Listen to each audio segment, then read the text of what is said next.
게티즈버그 전투 얼마 후 북군은 채터누가 전투에서 또 한 번 승리를 거두었지만 남군의 치명타를 날리는 데는 실패했다. 북군이 압도적인 전력에도 불구하고 결정적인 성과를 내지 못하자 1864년 3월 링컨은 서부 전선에서 이름을 날리던 율리시스 그랜트를 북군 총사령관으로 임명해 전쟁을 종결시킬 것을 명령했다. 네, 드디어 그랜트 장군이 북군의 총사령관이 됐군요. 링컨이 그랜트 장군에게 이 전쟁 종결시켜라 명령 내렸는데 어떻게 그랜트 장군은 그렇게 시행을 합니까? 시행을 결과적으로는 하는데 이분은 전쟁의 네. 달인이라고 봐도 돼요. 그러니까 리 장군의 버금가는 적수가 나타난 것이죠. 그런데 이제 리 장군은 이미 갖고 있던 모든 전력을 상실해가는 네네. 겨우겨우 갖고 있는 거를 가지고 싸우는 것이고 네. 그랜트 장군은 북부가 갖고 있는 경제력, 인력 이런 것들이 총동원돼서 전세가 이미 기울어진 상태에서 이제 그 총사령관이 된 겁니다. 그랜트 장군은 어떤 면에서 좀 뛰어난 그런 장군이에요? 뚝심이 있었던 것 같아요. 뚝심. 예, 공세적인 마인드. 모르면 까, 알면 까, 없으면 찾아서 까. 이러한 그런 공세적인 마인드를 가졌던 거예요. 그러니까 많은 부하들이 네. 죽었죠. 아, 그래요? 예, 왜냐하면 일단 까야 되니까. 까니까. 축구 감독 중에도 가끔 그런 분도 있어요. 네. 야, 골 넣어. 막아. 그래서 우리가 이제 전쟁을 하잖아요. 그러면 예를 들어서 이거를 뺏으려고 한다. 네. 네. 근데 이거를 뺏기 위해서 적은 1000명을 죽였는데 네. 나는 2000명이 죽었다. 근데 뺏기는 뺏었어. 이거를 과연 승리라고 해야 될까요? 목적은 이렇으나 네. 우리의 피해가 너무나 큰데도 하다못해 상대보다 더 크다 이 말입니다. 그랜트 장군은 대체적으로 보면 네. 결국에는 목표는 달성했는데 네. 많은 희생이 뒤따랐어요. 그래서 이것이 그분에게 아마 죽을 때까지 내가 과연 잘했는가 이런 생각을 하게 했을 겁니다. 제가 이제 현역으로 있었잖아요. 네. 네. 우리나라는 전쟁을 다행히도 안 치렀지만 전쟁을 치른 미군들하고 제가 같이 근무했는데 한 분은 자기 얘기를 하다가 사단장 시절에 죽은 병력들을 얘기하면서 우는 사람도 있었고 또 한 분은 자기 책상 한가운데에 상자가 있어요. 박스가 네. 조그만 네. 상자에. 네네. 자기가 사단장 할 때 자기 휘하에 죽은 300여 명의 군인들의 이름이 다 들어가 있어. 아이고. 그래서 하루에 하나씩 빼봐. 뭐 30초가 됐던 1분이 됐던 그 친구의 이름과 생년월일, 죽은 날짜, 죽은 장소, 그리고 그 친구의 고향을 보면서 네. 자기 부하였고 자기의 어떤 지시와 명령으로 죽은 이 친구를 기억하더라고요. 그래서 장군이 되면 좋은 것 같지만 자기의 영달을 위해서 부하가 몇 명이 죽던 그런 상관없는 짐승 같은 놈들 말고 네. 그 양심 있는 그런 훌륭한 장군들은 자기 부하들의 목숨을 헛되이 하지 않으려는 노력을 하는 거죠. 네. 그 그랜트 장군도 그러면 자기가 그렇게 많은 자신의 그 군인을 죽였다는 거에 대해서 후회를 하거나 뭐 그런 것도 좀 기록이 있어요. 후회보다는 늘 본인에게 반문을 했던 것 같아요.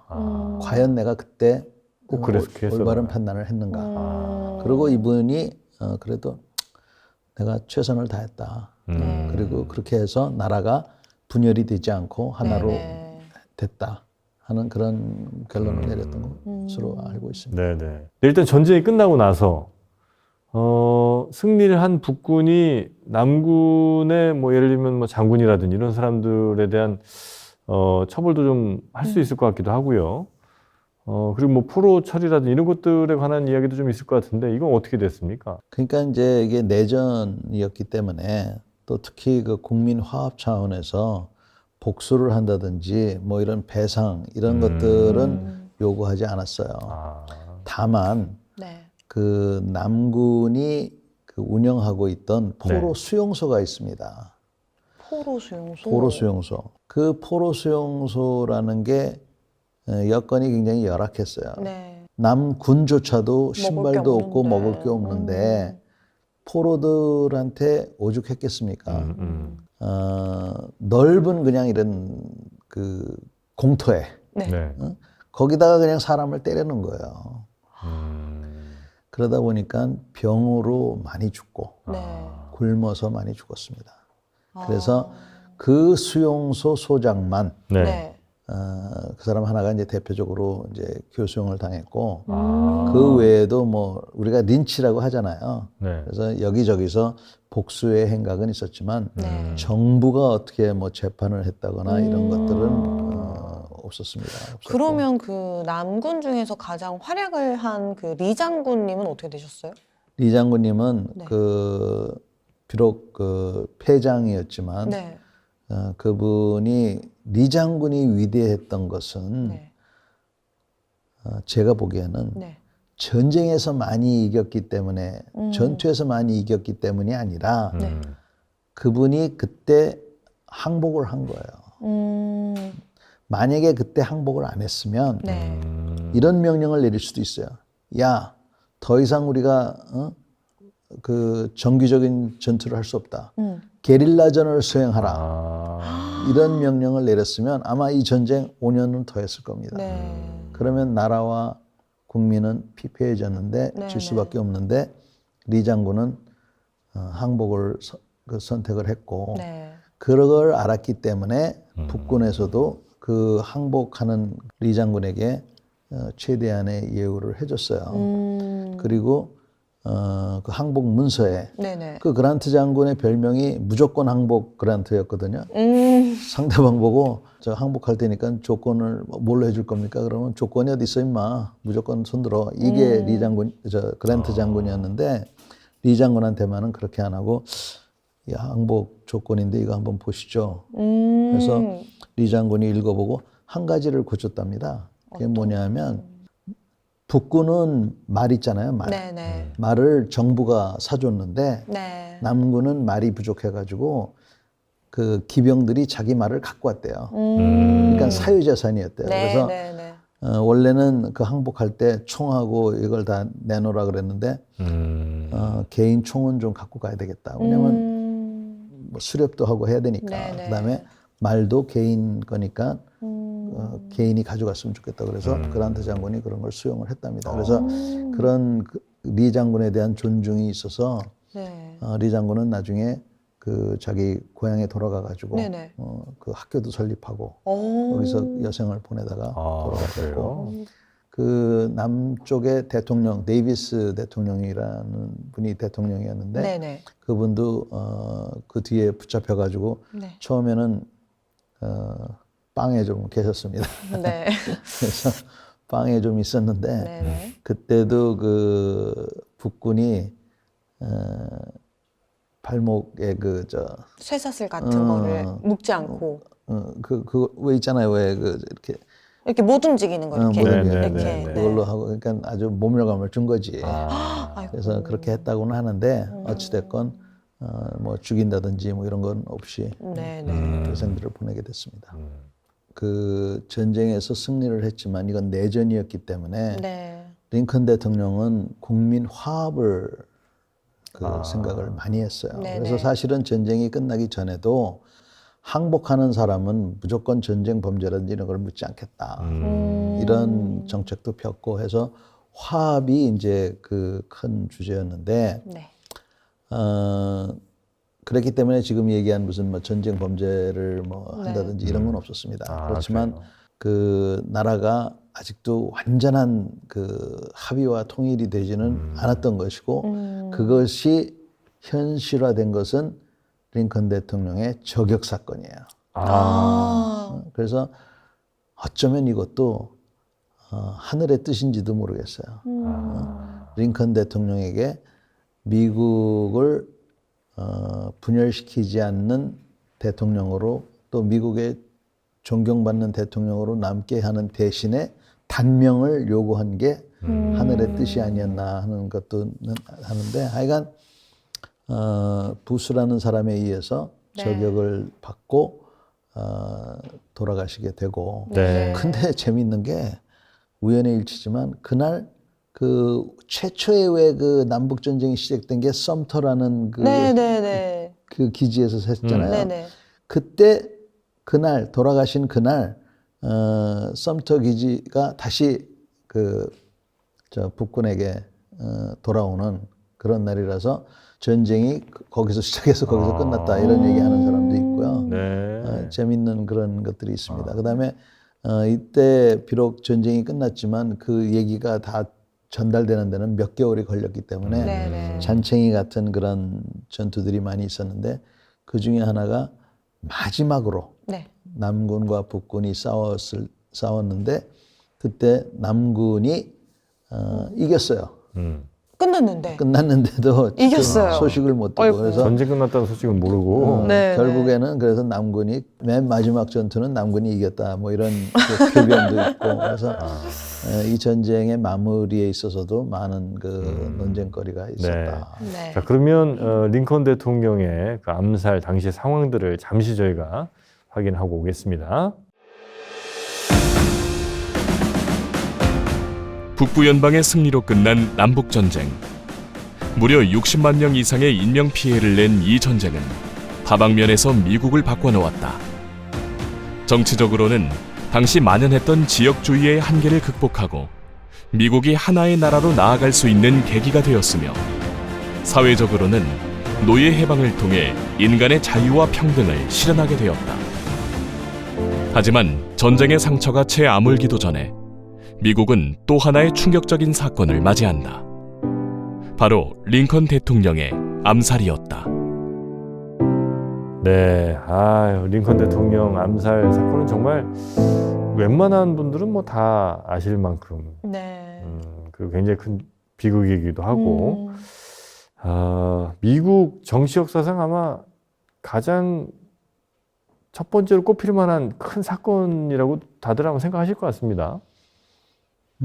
그렇죠. 미국 대통령들이 저격당하는 일들이 아주 없진 않으나. 링컨 대통령, 뭐 우리가 아는 케네디 대통령도 레이건 있고, 대통령. 또 레이건 대통령 뭐 살아났지만, 네. 그리고 그 전에도 몇 명의 대통령들이 그런 저격을 당해서 총을 소유할 수 있는 자유를 가진 나라가 하여튼 꼭 안전한 나라는 네, 아닌 것 네. 같아요. 근데 어찌됐건 총을 뒷덜미를 맞아서 돌아가셨는데, 에휴. 하여간 그걸로 인해서 전쟁의 마무리를 링컨 대통령 같이 온화한 마음과 네. 그런 분이 하지 못했다는 게 아쉽고, 그러다 보니까 남쪽에 있는 노예들의 그 흑인들, 네. 해방이 됐으니까 노예는 아니지만 그들이 법적 지위를 갖게 되고, 네네. 법적주의는 가졌지만 그것이 현실로 오게 되는 데는 100여 년이 또 지나야만이 되는 네. 그러한 게 이제 미국의 현실이었고, 네. 지금까지도 그 여파가 남아있는 것이 사실이고요. 네. 그래서 미국의 위대한 점은 그러한 불평등을 스스로 해결하고 서로 죽여가면서까지 해결했다는 거. 네네. 그렇지만 또 역시 인간이 하는 일이라서 네. 그렇게 뭐 정의로운 일이라 할지라도 그것이 금방 되는 것은 아니다. 네. 시간이 걸리고 그것이 어쩔 수 없는 인간의 어떤 굴레가 네네. 아닌가 이런 생각을 할 수 뭐가 있습니다. 그렇게 링컨한테 불만이었던 거예요? 역시 뭐 그 노예 해방 이게 제일 큰 불만이었었나요? 그렇죠. 그리고 남쪽도 아까도 얘기했지만 해방 싫어서 떠나겠다는데 그거를 붙잡은 링컨. 그다음에 남쪽 사회를 무너뜨린 링컨. 전쟁을 일으킨 링컨. 뭐 이렇게 본 거죠. 뭐. 그리고 링컨 대통령을 암살을 하면 네. 잘하면 다시 전쟁의 불씨가 돼서 아. 이 투쟁이 계속될 수도 있을 수도 있다 하는 그런 엉뚱한 생각을 한 거죠. 우리가 통상 이런 엉뚱한 생각을 망상이라고 그러는데 네. 네. 그런 생각을 했던 것으로 봅니다. 자, 여튼 화합, 이게 이제 링컨 대통령의 가장 큰 전쟁 이후의 모습이었던 것 같은데, 이 링컨 대통령은 북군을 좀 어떤 철학으로, 어떤 방향으로 좀 이끌었는지 이렇게 좀 정리해서 좀 말씀을 끝으로 좀 해주신다면요. 링컨 대통령도 그렇고 남군도 그렇고 사실은 이렇게 전쟁이 오래 갈 줄은 몰랐어요. 네. 3개월이면 될 것이다 라고 했는데 링컨 대통령은 본인은 정말 인품도 훌륭하고 상대방을 설득할 수 있는 그런 논리를 갖고 있고 또 언변력도 갖고 있고 이런 분이었지만 뭐 자녀들 중에서 제일 이뻐했던 자녀가 뭐 병으로 죽는다든지 또 그 정적들하고 계속 협상을 하고 하는 그런 어려움을 겪고 해서 그러한 와중에서 그 군대를 그 이끌어 가는데 좋은 장군들이 부족해서 원했던 그런 그 속전속결의 전쟁이 아닌 네네. 5년 동안 전쟁을 함으로 해서 미국 국민의 3%에 해당하는 약 100만 명이 그 당시에 그 다치거나 죽었는데 그 중에서 80만 명이 죽었고요.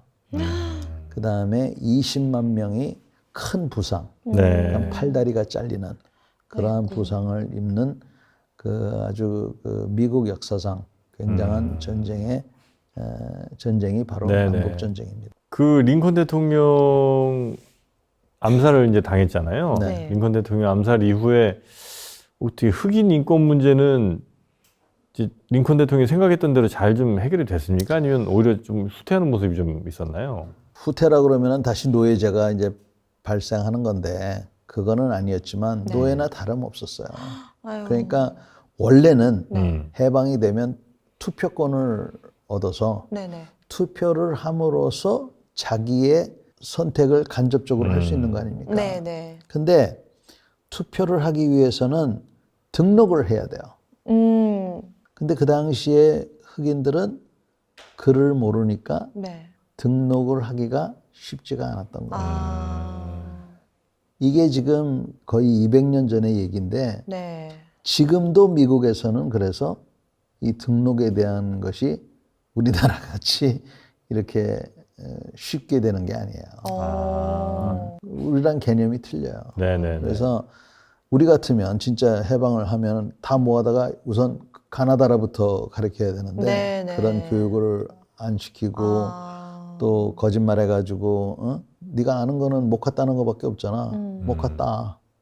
그리고는 월급을 안 준다든지 뭐 이렇게 아이고. 해서 그 뒤에도 거의 뭐 100년 동안 네네. 노예나 다름없는 그러한 그 삶을 살 수밖에 없는 그런 경우도 좀 많이 예, 있고. 있었죠. 네. 네. 그래서 미국 현대사에 존슨 대통령이라고 있잖아요. 네. 그분이 케네디 대통령이 암살되고 나서 부통령으로 있으면서 그 자녀 임기를 대통령을 했는데 네.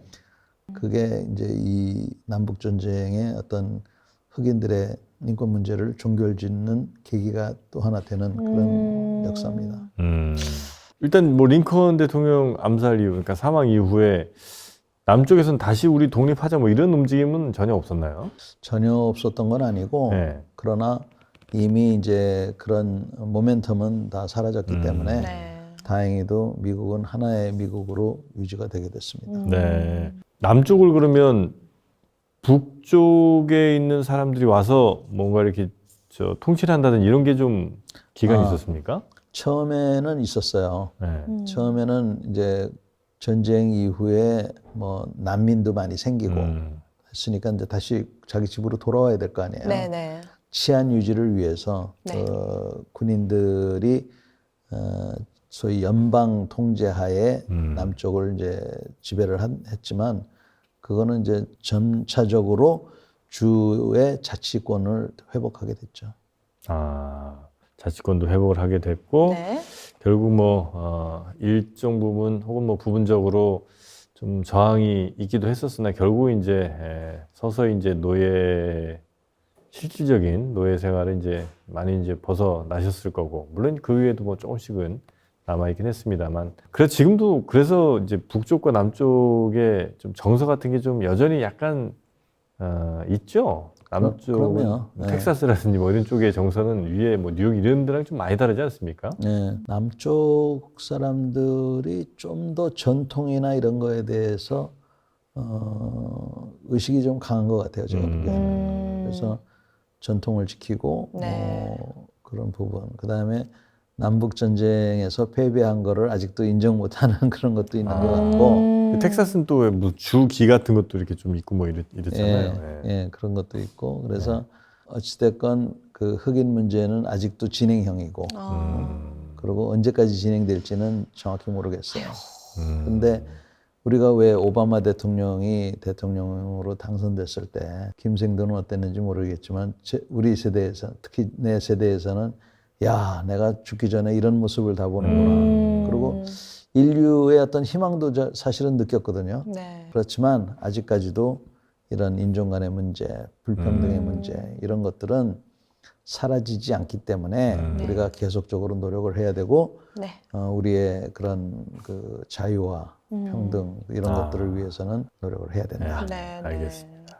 자, 이렇게 남북 전쟁, 미국의 11월을 저희가 좀 배워봤는데 이 전쟁이 갖는 어떤 전술사적 의미가 있다면 어떤 게 좀 있을까요? 그래서 우리가 이제 처음에 이 Civil War를 네. 네. 선택했던 이유가 커다란 인류사에 또 이 긴 전쟁사 중에서 이 미국의 남북 전쟁을 기점으로 해서 칼과 방패, 화살로 싸우던 시대와 네. 지금의 시대의 바로 교차점이에요. 아. 그 총이 그때 그렇게 바뀌고 그다음에 기차라는 새로운 수단이 생겨서 그전에는 걸어만 다니고 말 타고 다녔잖아요. 네. 근데 기차라는 그런 수단이 생겨가지고 과거에는 상상도 못하던 그러한 병력들이 왔다 갔다 할 수 있는 네. 이런 빠른 속도로 예, 이동하고. 됐고. 그다음에 강선총으로 해서 이 전투가 끝나고 나서 이게 총이 이제 급속도로 발전하기 시작합니다. 네. 그래서 꾹꾹꾹이 없어져요. 아우, 이게 굉장한 엄청 발전했네요. 그래서 이걸로 인해서 오늘날의 총의 모태가 되는 그런 기술, 즉 탄이 생기게 됐고, 네. 그다음에 최초의 기관총도 이때 나와요. 기관총도 나오고. 네. 그래서 이런 전쟁의 긴 역사의 한 중간쯤 되는 것이 바로 이 남북 전쟁입니다. 그래서 남북 전쟁을 보면 단순히 미국에서 일어났던 그런 것보다도 전쟁적인 측면에서 봤을 때 네. 네. 그러한 그 전쟁의 긴 역사의 하나의 전환점이 된다. 또 아까 얘기했던 철갑을 두른 배라든지 네, 네. 또 잠수함 그리고 여기 좀 지나서 이제 그 비행기도 나타나기 시작해요. 그때 벌써 나타났어요. 요 전쟁은 한 아니겠습니다만 50년 뒤에 일어나지만 뒤에. 이때 풍선 같은 게 있어가지고 열기구 혹시 그런 건가요? 열기구 같은 걸로 하는 거를 검토를 하기 시작하고 뭐 여러 가지 생각들을 하게 돼요. 그래서 네. 그런 전환점이 되기 때문에 우리가 이 남북 전쟁을 오늘 이렇게 보게 된 겁니다. 미국으로 보면 이제 하나의 미국으로 탄생된 그런 의미도 있고 무기가 완전히 한 단계 더 업그레이드되는 그런 발전, 전환점. 네. 전환점이 된 게 미국의 남북 전쟁, 시빌 워의 전술사적 의미다라고 이제 볼 수가 있겠군요. 네. 자, 이렇게 남북 전쟁, 미국의 시빌 워를 Civil War. 네. 몇 시간에 걸쳐서 우리가 좀 배워보지 않았습니까? 네, 네. 네, 어떻게 우리 생도는 좀 이 첫 번째 전쟁을 보면서 좀 느끼는 게 좀 있어요? 배운 게 좀 있습니까? 많이 배운 것 같아요. 사실 전쟁이라는 거를 저는 또 여자잖아요. 그리고 솔직히 말하면 정말 관심이 많이 없으신 분들이 많으실 것 같아요. 그래서 교과서에서만 중고등학교 때 보고 정말 잊고 있다가 이제 기사로 전쟁이라는 기사가 나면 좀 생소하고 무섭고 이렇게만 생각했어요. 아, 왜 이렇게 저렇게 싸우는 거야. 싸우고 난리야. 근데 정말 이렇게 단편적인 그래도 남북 전쟁 하나를 공부했는데도 이렇게 봤는데도 아 전쟁이 물론 일어나면 안 되지만 네. 이후에 전쟁 이후에 이렇게 뜻깊은 일들도 생기고 그러니까 어쨌든 정말 피할 수 있으면 피하는 게 좋지만 전쟁으로도 이렇게 많은 것들이 바뀌고 기술도 발전하고 네. 또 이렇게 인류애도 생기고 이렇구나 해서 많은 분들이 좀 방송을 보시고 네. 전쟁에 많은 관심을 가져주셨으면 네. 좋겠습니다. 네. 네. 그런 관심이 어쩌면 전쟁을 막을 수 있는 가장 최선의 길인지도 몰라요. 아, 네. 그렇습니까? 알겠습니다. 하여튼 우리 전쟁보다는 평화를 네. 당연히 추구하고 있습니다만 그 평화를 지키기 위해서는 그 전쟁도 불사할 수 있는 혹은 전쟁이 벌어졌을 때 압도할 수 있는 힘이 또 주어져야 우리가 전쟁을 피할 수 있는 거 아니겠습니까? 네.